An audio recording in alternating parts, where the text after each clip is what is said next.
jalan kebenaran untuk Kristus. Sekarang saya mau tanya Mm-mm. Pak Ustadz tahu nggak Yesus itu mati untuk siapa? Apakah untuk murid-muridnya? Apa untuk semua orang Kristen? Yesus mati untuk siapa? Oh, nggak tahu saya. Ya, untuk semua orang Kristen. Dan Alkitab kan saya udah tanya Pak Ustadz. Ustadz Dalilnya kan bilang, mana? Aku mati untuk orang Kristen. Mana? Ah, kan kayak gitu. Harus ada dong, jangan mengada-ngada ente. Ah, ya kan begini Pak Ustadz begini. Maksudnya kan Pak Ustadz ah, tadi udah menjawab. Iya, ah, Alkitab itu kan buat orang Kristen. Berarti yang buat orang ah. Kristen, pegangan orang Kristen itu buat Alkitab. Itu untuk Iya. Alkitab. Berarti Alkitab itu bukan buat untuk murid-muridnya doang Pak Ustadz. Ah, Gitu. baik kalau gitu ya, dia ada nggak berkata? Kan karena kitab Anda itu mengandung perkataan Yesus juga.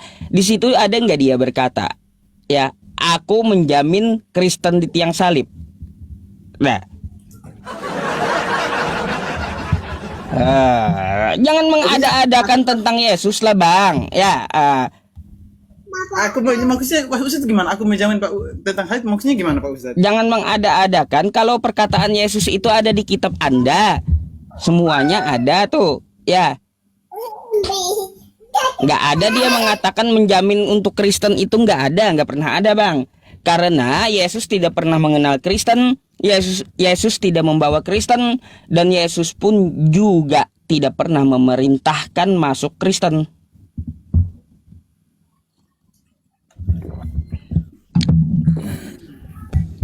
Gitu. Coba baca kitab Anda. Saya udah baca. Nih Bang, ini saya mau tampilkan. Terdiam abangnya. Iya, Aduh. aku kan dengar dulu. Saya kan dengar dulu Pak Ustadz ngomong. Kalau saya menambung ter Pak ini kan nggak ini. Kapan Pak Ustadz selesai dulu, baru saya bantahkan gitu. Ya udah, saya kasih dalil dulu ya. Yesus itu bukan Tuhan ya. Yesus itu bukan Tuhan. Iya. Ada dalilnya, coba dalilnya. Bacain Bang.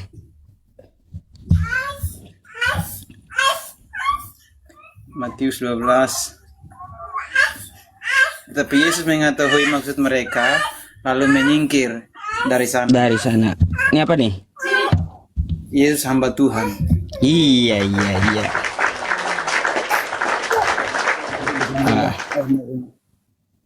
Hamba Tuhan kan dia.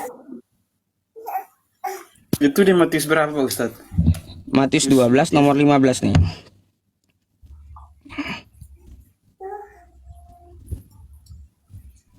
Buka fisiknya, buka silakan. Kalau nggak percaya.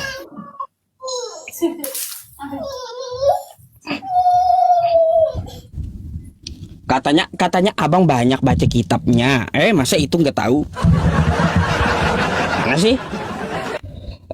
Kalau saya udah tamat Bang. Itu saya ini gini Pak Ustadz. Itu kan di Matius. Tapi terus kalau di kitab Yohanes 13 ayat 13, Akulah guru dan Tuhan. ya iya. Itu bukan Tuhan. Junjungan itu.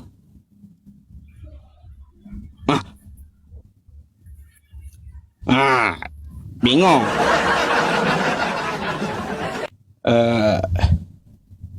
Nih Bang ya. Saya tampilkan sama Abang nih. Biar Abang tahu semua ajaran Abang.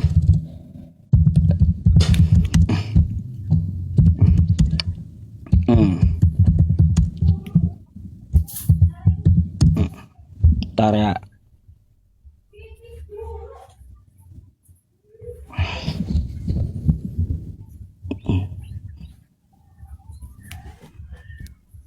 Bentar.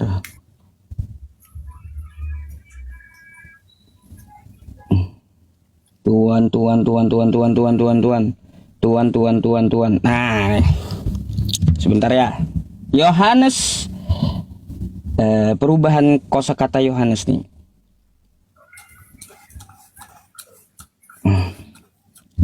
Bentar ya Bang. Aman Pak Ustadz. Saya mau tunjukkan teksnya sama abang masalahnya.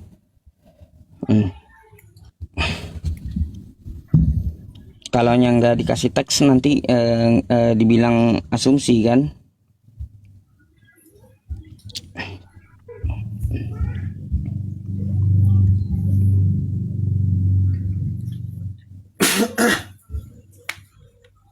Nah nih Bang.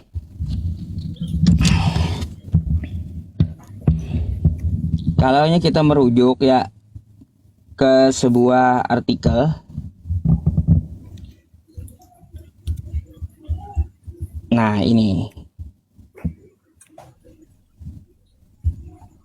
Bang, kalau kita lihat kata di sini ya. Nah, Kurios, Alkitab Sabda. Terjemahnya Tuanku,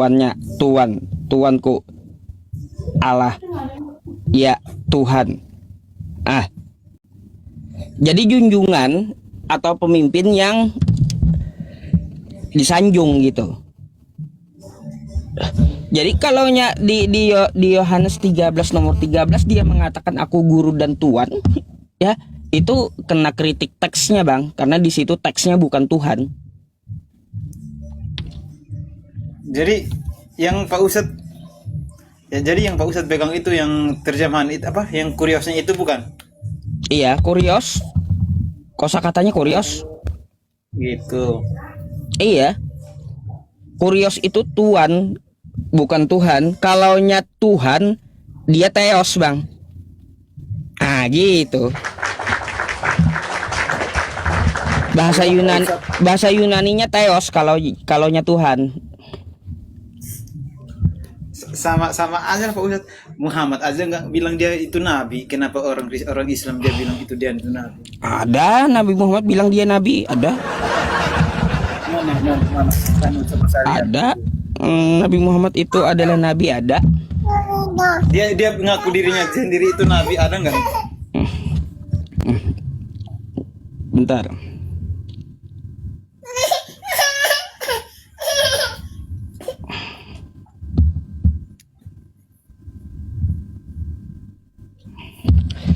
Aduh, sabar ya. Bang, seorang nabi ya di dalam agama Islam itu dinyatakan oleh Tuhan semesta alam. Nah, maka saya akan bawakan di Al-Qur'an ya. Nih. Al-Ahzab 40. Sabar ya. Buka data ini lambat Bang.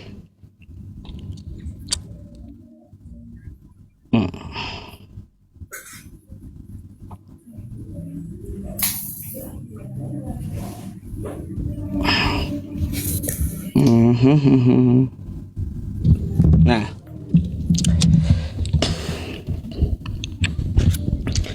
maka Muhammadun aba ahadim mir rijalikum walakin Rasulullah wa khataman nabiyyin. Jadi Nabi Muhammad itu adalah penutup para nabi.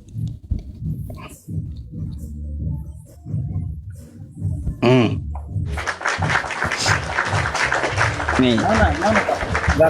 Muhammad itu sekali-sekali bukanlah bapak dari seorang laki-laki di antara laki-laki kamu, tetapi dia adalah utusan Allah dan penutup nabi-nabi. Itu kata siapa, Pak?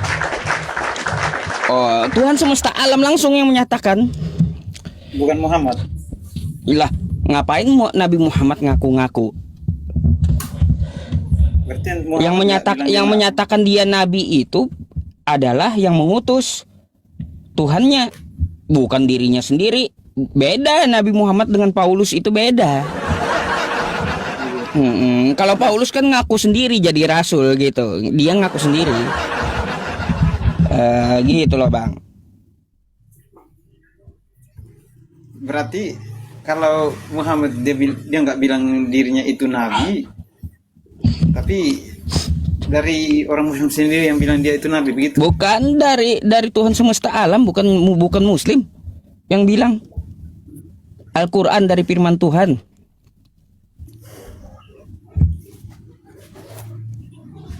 gitu.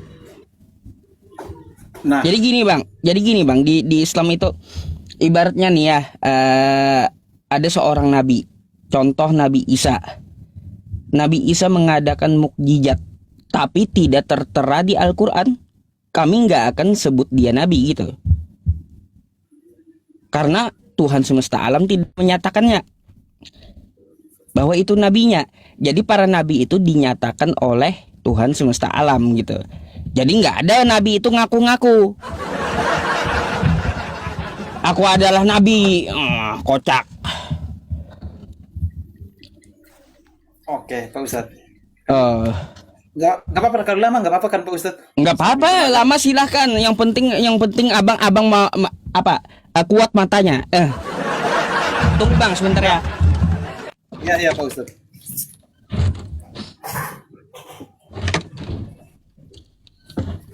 Mm. Hmm. Ayo, apa lagi? Biar sambil belajar juga kali Pak Ustadz. Iya, sambil belajar betul. Mm-mm. Apa lagi bang? Satu lagi Pak Ustadz. Apa tuh? Kalau seorang nabi apa seorang utusan itu ya dia itu menjadi suri teladan kan buat umat ya nggak? Mm-mm. Betul.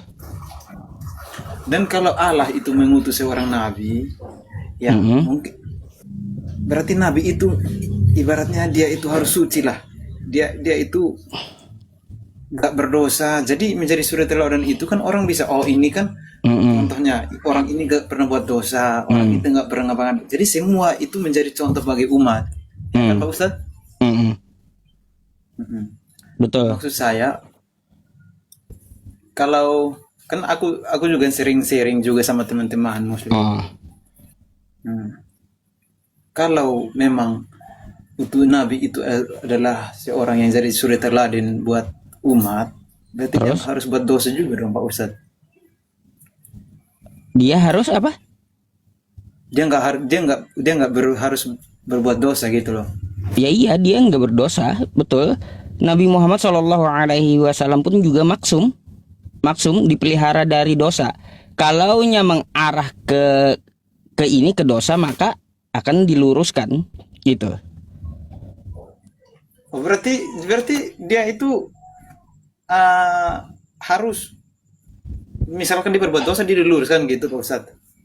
Enggak, kayak gini. Yang namanya maksum itu dipelihara dari kemaksiatan, dipelihara dari kesesatan. Kayak gitu. Yang berarti apa Muhammad itu nggak ada dosanya gitu.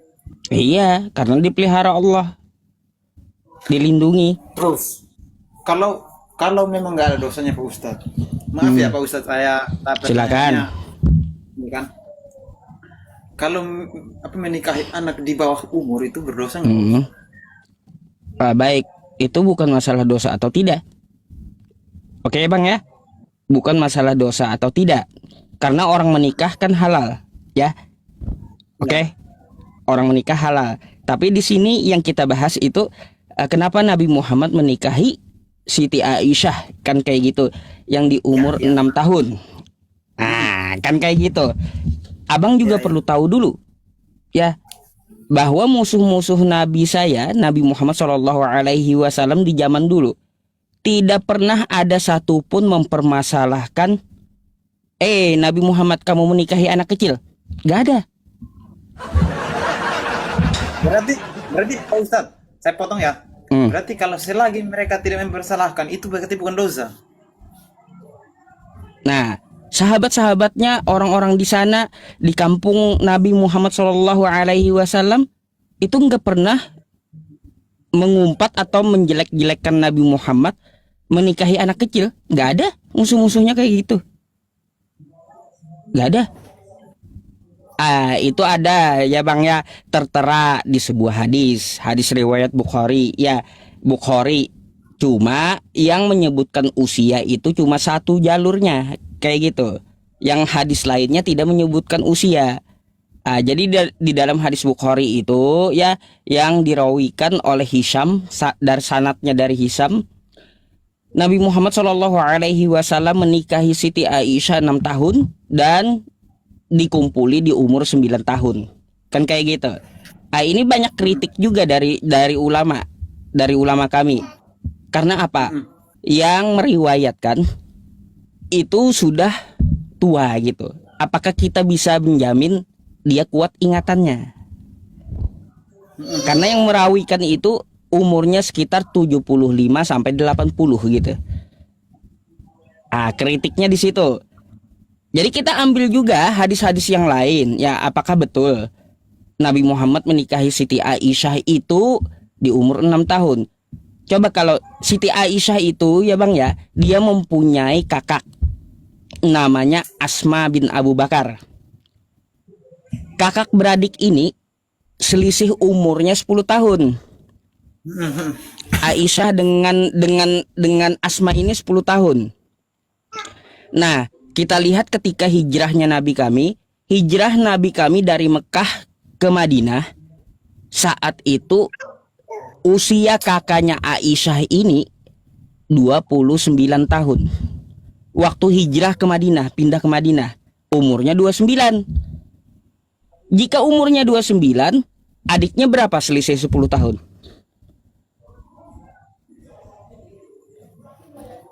19 tahun kan? Nah, ada dua masalahnya. Ada yang 19 tahun, ada yang 6 tahun. Lalu kita lihat yang mana yang betul antara dua ini. Kan kayak gitu. Kita lihat perang Uhud. Syarat mengikuti peperangan di zaman Nabi dulu itu minimal berusia 15 tahun. Ternyata Bang ya, Aisyah yang katanya 6 tahun tadi, dia udah ikut perang Uhud sebagai penyedia air. Masa bocah 6 tahun sediain air? Di perang Uhud, masa bocah 6 tahun sediain air buat perang Uhud? Enggak masuk akal kan gitu. Jadi gitu Bang. Ya Pak Ustadz, maksudnya biar kan sering kan kayak ada lah oknum lah dari maupun umat Kristen atau umat Islam. Ya iya, Sering kita saling jelaskan menghina. aja Bang. Itu pertanyaan udah basi banget bagi saya masalahnya. Enggak Pak Ustadz, maksudnya sering saling menghina dengan Mm-mm. cara ya gitu-gitulah. Maksud saya mau tanya ini kan biar tahu. Mm-mm. Kalau kan selama orang kalau ini kan Betul. banyak yang nggak bisa Apa yang Abang jawab. lakukan itu betul Bang? Bertanya kepada orang Islamnya yang tahu sejarahnya gitu, yang tahu kitabnya kan gitu. Daripada nanya Iya. yang orang lain kan sekilas mendengar doang nggak tahu kebenarannya kan gitu. Oke. Terakhir nih Pak Ustadz, biar dari ini ilmu juga nih. Terakhir nih Pak Ustadz. Mm. Saya mau nanya satu lagi yang terakhir nih. Mm. Kalau di umat Muslim kan nabinya itu Muhammad, Mm. ya kan Pak Ustadz? Nah, umat Muslim kan percaya kepada Allah itu kan? Mm. Kenapa di setiap masjid itu, di setiap masjid orang mau sholat maghrib maupun sholat subuh, nama Muhammad terus yang dipanggil, nama Muhammad terus yang disembah. Iya. Ya, terus kenapa dengan itu? Ibaratnya gini Pak Ustadz, kalau dia hanya seorang nabi, dia nggak bisa nyelamatin umat, ya udah nyembahnya Allah aja udah, nggak usah Muhammad aja terus gitu Pak Ustadz. Baik, Bang. Di dalam masjid memanggil Muhammad kayak gitu ya. Lalu mereka menyembah Nabi Muhammad gitu. Maksud Anda? Kalau beliau itu hanya seorang nabi, buat apa maksudnya dipanggil terus? Ya dipanggil itu untuk disembah-sembah gitu Nabi Muhammadnya. Lah kan pengetahuan kami ya, kami Iya. yang tahu Pak Ustadz gitu. Coba kayak Untuk gini dah Bang ya. penjelasan. Kayak gini dulu. Abang punya istri. Hmm. Abang punya istri nggak? Ada istri saya. Ada, iya. Coba kalau abang panggil istri abang menyembah istri nggak? Tapi kan dalam hal apa dulu Pak Ustaz? Dalam hal apa dulu nih? Dalam hal apa dulu Pak Ustaz? Iya, dalam hal apapun. Anda panggil istri Anda nyembah istri Anda nggak?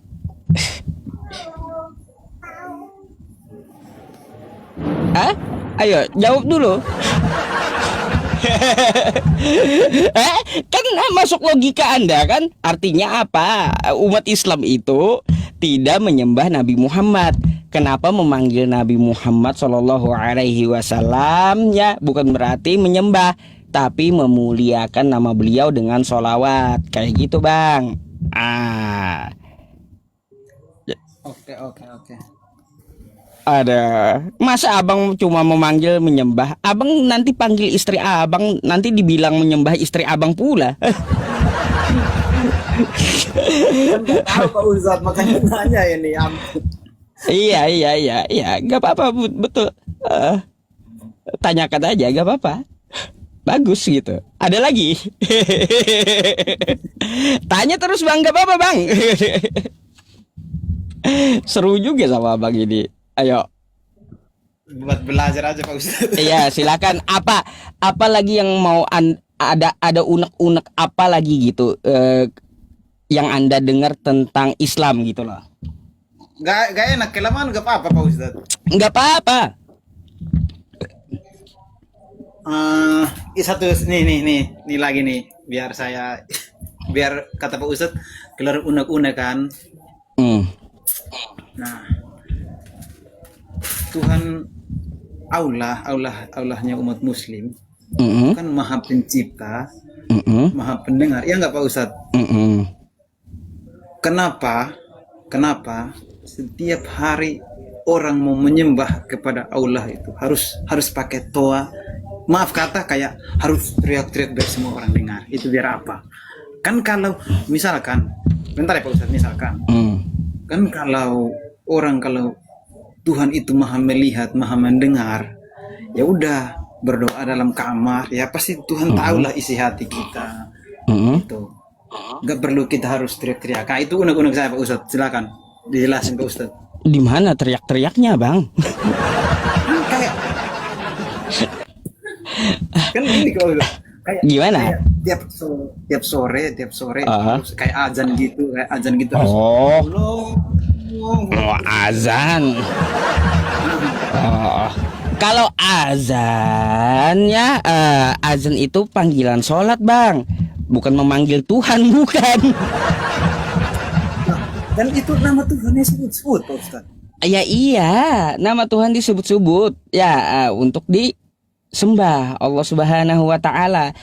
Itu kumandang bang, kumandang ajan, dikumandangkan, dan di negara kita pun sekarang udah diatur gitu loh masalah kumandang ajan. Jadi itu bukan teriak. Kalau teriak aduh sakit telinga bang. Ada pun yang teriak Pak Ustaz. Sakit telinga. Ya isinya apa yang itu tuh, yang ajan itu. Allahu Akbar, Allahu Akbar. Nih, Allah Maha Besar, Allah Maha Besar. Asyhadu an la ilaha illallah. Aku bersaksi tiada Tuhan selain Allah. Asyhadu anna Muhammadar Rasulullah. Aku bersaksi Nabi Muhammad utusan Allah. Hayya 'alas shalah. Mari dirikanlah salat. Hayya 'alal falah. Mari menuju kemenangan. Kan kayak gitu. Allahu Akbar, Allahu Akbar. Allah Maha Besar, Allah Maha Besar.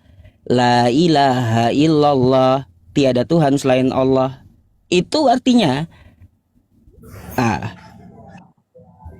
gitu bang. Berarti hanya sekedar berkuman apa gimana ya? Mengingatkan gitu ya Pak Ustaz. Ya pengingat aja.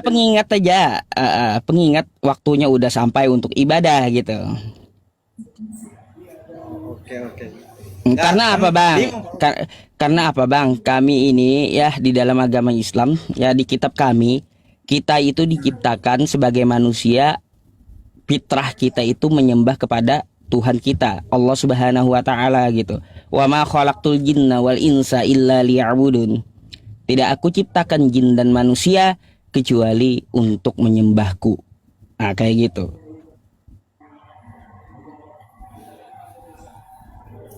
Ya, paham. Iya. Saya masuk di room yang lain kan, kita kan nanya nggak dijelasin, malah ditanya balik ya. Nama juga makanya kita juga nggak paham. Meninggal kita Pak Ustadz kalau ditanya. Iya meninggal. Iya, kalau kan abangnya mau belajar saya layani gitu. Anda kan datang pakai adab ya, bagus kosakatanya, tidak menghujat juga kan. Betul-betul ingin bertanya ya dijelaskan kan gitu. Ya. Iya, Bukan ditanya balik Bibelnya, kacau. Nanti kalaunya bahas Islam dulu, bereskan Islam. Kalau mau bahas Bibel dulu, kan kayak gitu. Jangan campur aduk, gado-gado. Banyak, Pak Ustadz jangan tanya, nanti terbingung. Iya, Kalau Pak Ustadz tanya balik, meninggal aku nanti. Ya, saya tahu Anda nggak terlalu tahu tentang kitab Anda. Apalagi Bang, yang mau Anda tanyakan silakan. Biarkan kawan-kawan Kristen kita yang naik ya, teman-teman yang Muslim nggak usah ikutan naik. Unek-unek apa gitu? Ntar saya duduk benar-benar Pak Ustadz.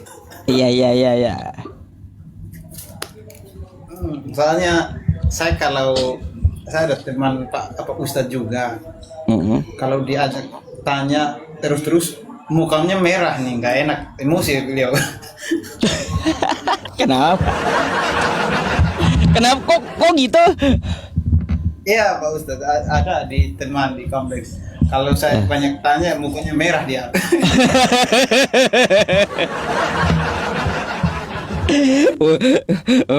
Pengalaman teman-teman dipelototin Ustadz katanya.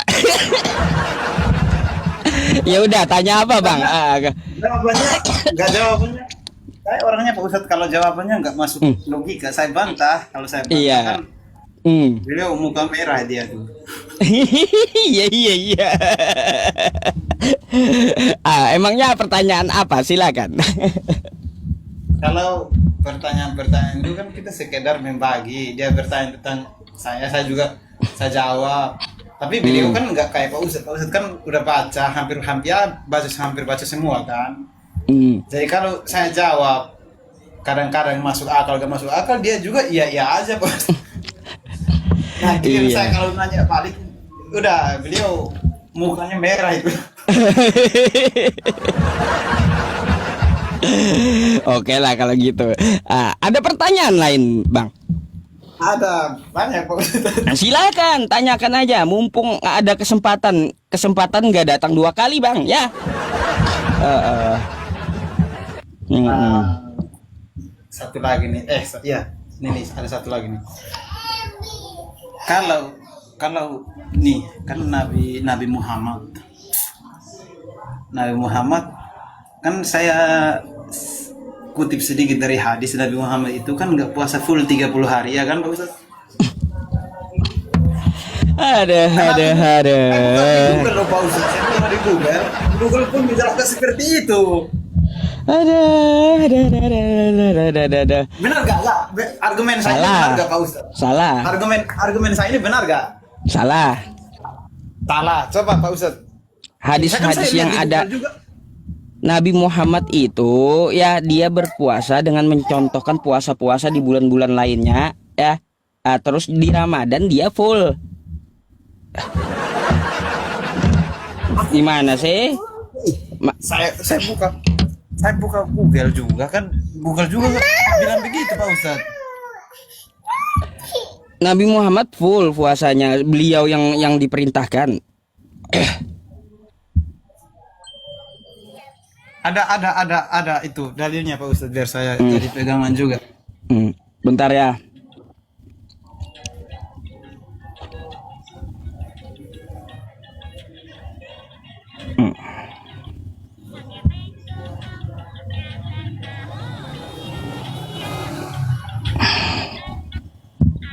Nih Bang ya.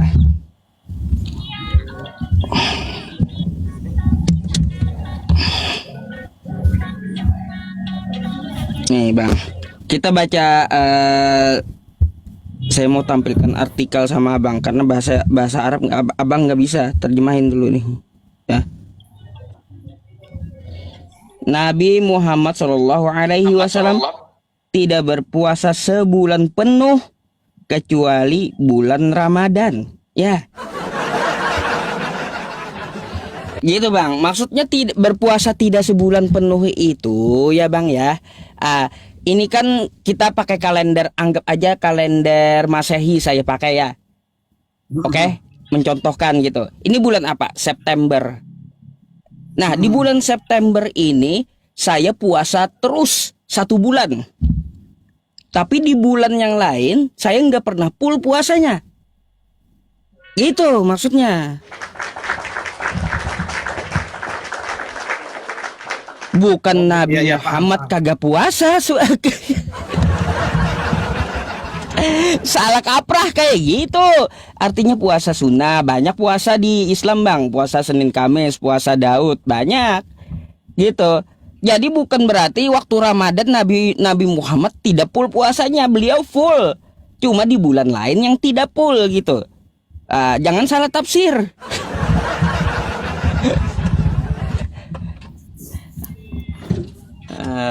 Kan gitu. Tahu kan udah bang jawabannya.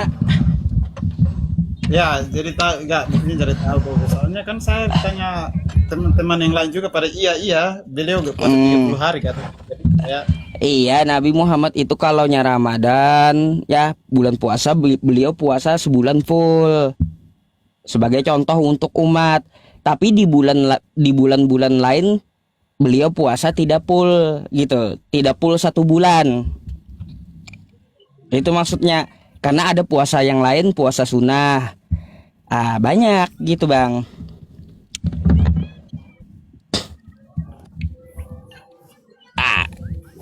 Dapat jawabannya. Dapat jawabannya kan. Kan artinya apa bang? Apa yang dituduhkan oleh orang-orang kan artinya enggak sesuai kan kayak gitu kalau ditanyakan. Ada lagi. banyak Pak Ustaz. Silahkan keluarkan. Nah, saya layani ya teman-teman. Gak apa-apa, silahkan keluarkan. Saya layani. Ayo. Beliau kan orang pintar jadi jawabannya enak-enak semua. Ini Pak Ustaz. Kan kalau puasa, kalau masalah tentang puasa nih Pak Ustaz. Benar gak nih? Argumen saya ini benar gak Pak Ustaz? Dilakukan dapat pahala, gak dilakukan gak apa-apa. Apa itu? Puasa. Puasa yang mana? Puasa yang empat sebulan itu loh Pak Ustaz, yang puasa Oh, Ramadan. puasa sebulan itu wajib bang. Kalau ditinggalkan berdosa. Ya ayyuhalladzina amanu kutiba alaikumus siyamu kama kutiba alal ladzina min qablikum la'allakum tattaqun. Hai orang-orang beriman. Itu wajib Pak Ustaz. Itu Iya. wajib. Diwajibkan atas kamu berpuasa sebagaimana orang-orang sebelum kamu agar kamu bertakwa. Wajib dosa bang ditinggalin. Nah, kalau dosa kata Pak Ustadz dosa nih, itu kan udah hukum Islam kan Pak Ustadz dosa kan. Nah, kalau kan kata Pak Ustadz dosa, kenapa? Ada yang bilang kalau orang hamil gak apa, orang lagi ibu menyusui gak apa. Nah. Iya. Bang, ya. Aduh. Ibu menyusui, ya Bang ya. Ibu yang menyusui, ibu melahirkan ya, itu boleh tidak berpuasa, Bang. Berarti dosa dong kata Pak Ustadz. Enggak dosa dia. Enggak. Karena puasa itu ada syaratnya. Syaratnya apa? Mampu dulu ya, sehat kayak gitu. Kalaunya ibunya lagi hamil nyusui bayi kagak boleh. Ya. Enggak usah puasa. Saya bantah dulu Pak Ustadz. Kata Pak Ustadz yang pertama itu hukumnya wajib. Wajib. Lah, kenapa Pak Ustadz bilang harus jadi kan kayak gini, setelah dia melahirkan waktu masuk bulan puasa kan dia nyusuin anaknya kan kayak gitu ya. Oke? Nah, dia nggak puasa kan ibunya, tapi kan puasa wajib. Maka ketika dia sudah nanti membesar anaknya dan ibunya kembali pulih, dia bisa membayar puasanya di bulan lain. Gitu. Sistem bayar membayar gitu. Iya, yang dia tinggalkan itu dibayar, berpuasa di bulan lain gitu. Nah, masih tentang puasa dulu Pak Ustaz. Puasa lagi. Ya ya ya. Masih tentang puasa dulu. Kalau kan kata Pak Ustadz sendiri tadi bilang yang harus yang mampu dulu kan, mampu dulu baru berpuasa. Kenapa? Banyak sekali yang kita lihat di kalangan masyarakat itu banyaknya pemaksaan Pak Ustadz. Pemaksaan apa? Contoh, orang lagi misalkan orang nggak puasa, terus datang warung-warungnya harus ditutup, kan itu udah kayak pemaksaan juga Pak Ustadz. Kalau yang itu bang, itu nggak bisa dilihat dari ajaran, itu dilihat dari peraturan daerah setempat gitu. Nah, berarti udah Gimana? masuk oknum gitu Pak Ustadz. Bukan oknum, pemerintah setempat mengaturnya kayak gimana gitu. Berarti itu bukan ajaran gitu Pak Ustadz. Bukan. Tapi sekali dia itu. Oke, enggak, udah aman lah Pak Ustadz. Takut saya salah bahasa doang. Aduh. Nggak usah takut, keluarin aja. Nggak usah takut, keluarin aja. Biar terjawab apa yang ada di kepala Anda gitu. Jadi bang ya, puasa di orang lagi puasa, ada yang jualan ya, lalu digeruduk orang tuh jualan kan kayak gitu. Nah itu tergantung dari peraturan daerahnya seperti apa gitu. Gitu. Apakah peraturan daerahnya dilarang berjualan di bulan Ramadan, di bulan puasa? Maka yang mengeksekusi adalah pemerintah. Bukan, nggak ada urusan dengan agama bang. Tapi ada pandangan dari agama. Kalau pandangan dari agama, dia berjualan di tengah orang berpuasa, itu kurang adab bang. Ya kurang adab. Kayak gitu. Tidak menghormati orang puasa. Itu aja sih. Jangan, abangnya nggak bisa ditanya balik, nggak bisa. Abangnya hanya ingin bertanya katanya tentang Islam. Ya kita jelaskan dulu tentang Islamnya. Abangnya nggak bisa ditanya tentang Kristen, awam beliau. Kalau maksud tanya saya nanti saya meninggal saya. Gitu. Gini aja Pak Ustadz. Gini, saya dari tadi maksudnya saya tahu tentang jawaban Pak Ustadz. Dari tadi saya paham. Di sini di roomnya Pak Ustadz, saya mau mengakhiri ini Pak Ustadz pembicaraan kita, tapi saya mau pesan nih. Di roomnya Pak Ustadz yang ada 6.000 penonton, saya mau bilang kan di setiap agama itu kan ajarannya berbeda-beda. Nah, dari jawaban Pak Ustadz yang saya dapat, orang yang geruduk-geruduk terus teriak-teriak harus takbir Allahu Akbar, apa sebaliknya juga dari saya juga kan, itu nggak mencerminkan dari suatu ajaran, ya kan Pak Ustadz? Nah, jadi yang saya lihat dari apologet ya lain lah, mau di Kristen juga, saya liatin larinya semua kayak penistaan, penghinaan. Padahal di setiap agama itu saya lihat Tuhan itu kan kasih kita hikmat untuk berpikir, yang artinya kalau kita berbuat sesuatu itu nggak harus mencerminkan dari ajaran, ya nggak Pak Ustadz? Tapi itu kan dari oknum tersendiri Pak Ustadz. Jadi saya mengakhiri diskusi kita Pak Ustadz. Terima kasih banyak. Sama-sama bang. Saya itu jawab. Di room lain mereka adanya marah-marah, malah nanya balik. Waduh, saya kan nggak tahu. Nanya balik marah-marah, ya. Jadi Nanti saya datang lagi di lain waktu Pak Ustadz. Baik, silakan naik kembali ya Bang ya. Selamat malam Pak Ustadz. Selamat malam. Mm. Ya, tuh ya bagus tuh ya orangnya. Semoga Allah Subhanahu wa taala memberi beliau hidayah gitu ya, mau belajar, mau bertanya gitu. Ya, saya segan sama dia karena dia pakai adab gitu. Saya nggak akan tanya kalau dia minta, nggak bisa ditanya Kristen karena nggak tahu tentang kekristenan. Nanyanya tentang Islam aja ya saya izinkan kayak tadi.